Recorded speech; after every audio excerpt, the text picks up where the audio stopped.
હું નમન કરું છું।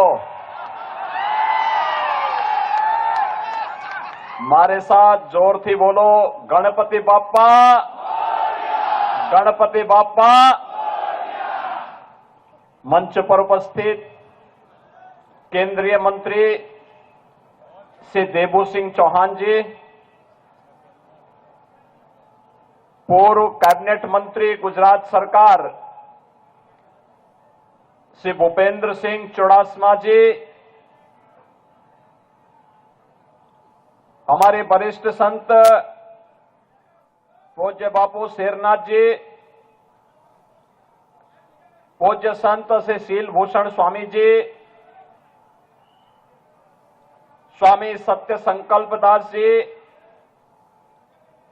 स्वामी लाला दास जी बापू,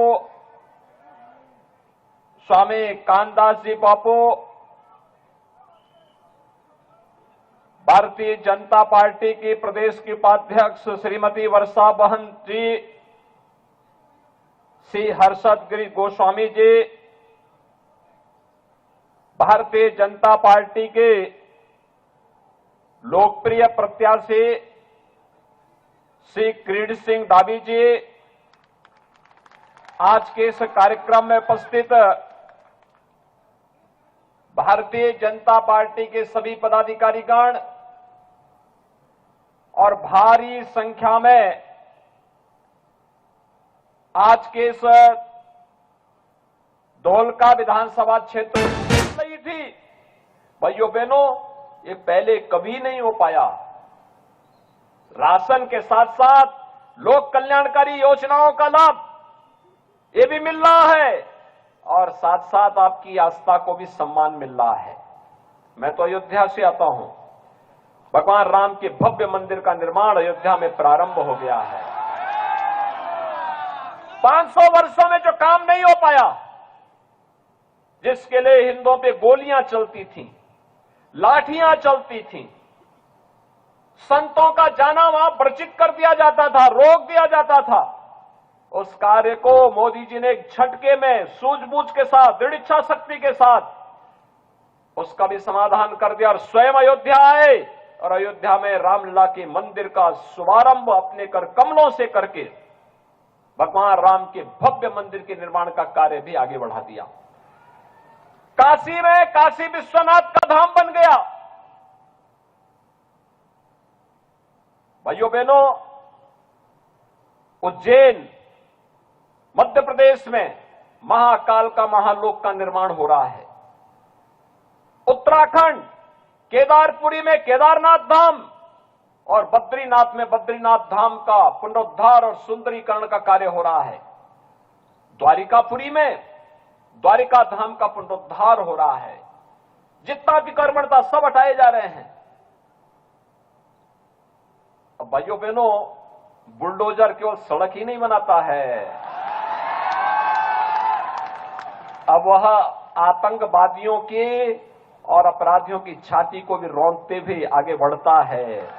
यह भी एक मॉडल बन गया है और इसीलिए आज आपके बीच में आपसे अपील करने के लिए आया हूं। ये आस्था का सम्मान क्या कांग्रेस कर पाती? क्या कांग्रेस अयोध्या में राम मंदिर का निर्माण कर पाती? आम आदमी पार्टी कर पाती? काशी विश्वनाथ धाम का निर्माण कांग्रेस या आम आदमी पार्टी कर पाती? और कश्मीर से धारा 370 को क्या कांग्रेस या आम आदमी पार्टी हटा पाती? भाइयों बहनों, ये न सुरक्षा दे सकते हैं, न सम्मान दे सकते हैं, न रोजगार दे सकते हैं, न गरीबों के दुख के साथ दुखी हो सकते हैं, न अपनी संवेदना ही व्यक्त कर सकते हैं। इनको क्यों चुनना है? और उत्तर प्रदेश की जनता ने तो बता दिया। अभी उत्तर प्रदेश में विधानसभा के चुनाव हुए थे,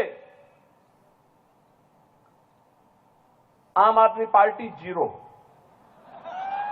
कोई सीट खाता भी नहीं खुला। कांग्रेस 2 सीट, 403 में से 2 सीट कांग्रेस के पास। भाइयों बहनों, मात्र 2 सीट। राम नाम सत्य है के लिए भी 4 लोग चाहिए होते हैं। और इसलिए मैं आप सबसे अपील करने के लिए आया हूं कि भाइयों बहनों, बापू ने कभी कहा था 1947 में, जब देश आजाद हुआ था, पंडित जवाहरलाल नेहरू के नेतृत्व में जब कांग्रेस के लोग बापू से मिलने आए थे, राष्ट्रपिता महात्मा गांधी जी से मिलने के लिए गए थे, उनसे कहा कि कैसे कांग्रेस को चलाना है। उन्होंने कहा देश आजाद हो गया है, कांग्रेस की आवश्यकता नहीं, इसको विसर्जित कर दीजिए। भाइयों बहनों, कांग्रेस को विसर्जन का जो सपना बापू का है, उस सपने को साकार करने का वक्त आ गया है।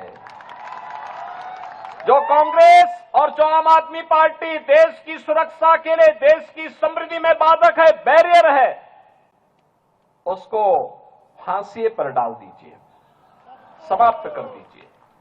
और ये लोकतंत्र में ताकत आपके हाथों में है, अपनी इस ताकत का इस्तेमाल कर दीजिए। और इसीलिए आज मैं आपके पास अपील करने के लिए आया हूं कि भारतीय जनता पार्टी ने श्री किरीट सिंह दादी को अपना प्रत्याशी बनाकर के आपके बीच में उतारा है। आपके सांसद श्री देबू सिंह चौहान केंद्रीय मंत्री हैं, भूपेंद्र सिंह चुड़ासमा जी ने लंबे समय तक आपको नेतृत्व दिया, और आज भाइयों बहनों, श्री किरीट सिंह दादी आपके प्रत्याशी के रूप में, लोकप्रिय प्रत्याशी के रूप में आपके बीच में आए हैं। मैं आप सबसे अपील करने के लिए आया हूं कि मोदी जी के नेतृत्व में और भूपेंद्र सिंह पटेल जी के नेतृत्व में आज गुजरात डबल इंजन की सरकार विकास समृद्धि के लिए बुलेट ट्रेन की भांति कार्य कर रही है। आप सब सहमत हैं? सभी लोग सहमत हैं? किरीट सिंह दादी को चुनाव जिता करके भेजेंगे। स्वाब बधा भाजपा ने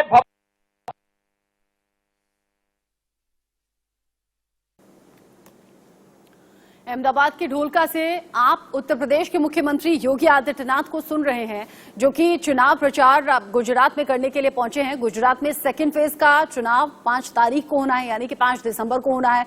उससे पहले यानी कि आज चुनाव प्रचार का शोर जब थमने वाला है शाम 5 बजे, उससे पहले दिग्गज ताकत झोंकते हुए गुजरात में नजर आ रहे हैं। अहमदाबाद में ढोलका से तस्वीरें आप देख रहे थे, संबोधित करते हुए उत्तर प्रदेश के मुख्यमंत्री योगी आदित्यनाथ जब गुजरात की सरजमी पर हैं तो बता रहे हैं गुजरात के लोगों को कि डबल इंजन की सरकार चुनने का आपको क्या फायदा होगा, और अगर किसी अदर पार्टी को आप वोट करते हैं तो आपका वोट कैसे जाया चला जाएगा, यानी कि बर्बाद हो जाएगा।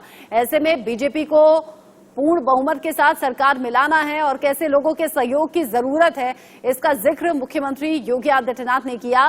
साथ ही कहा कि यूपी की जनता ने तो इन्हें नकार दिया, यानी कि जो विरोधी पार्टी है उनका जिक्र किया, और अब कांग्रेस को कहा कि कांग्रेस को तो खत्म ही पूरी तरीके से कर दिया है, अब गुजरात के लोगों को भी ऐसा करके दिखाना है।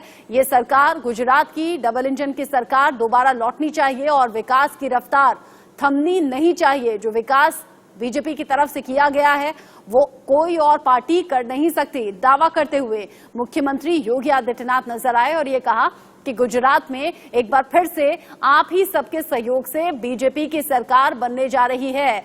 अयोध्या का जिक्र किया और बताया कि उत्तर प्रदेश में कैसे काम बीजेपी की सरकार कर रही है, कैसे काशी में बाबा विश्वनाथ धाम के निर्माण का काम पूरा हुआ, कैसे अयोध्या में प्रभु श्री राम के मंदिर का निर्माण कार्य बहुत तेजी से आगे चल रहा है। उज्जैन में महाकाल मंदिर और कॉरिडोर का जिक्र भी मुख्यमंत्री योगी आदित्यनाथ ने किया है।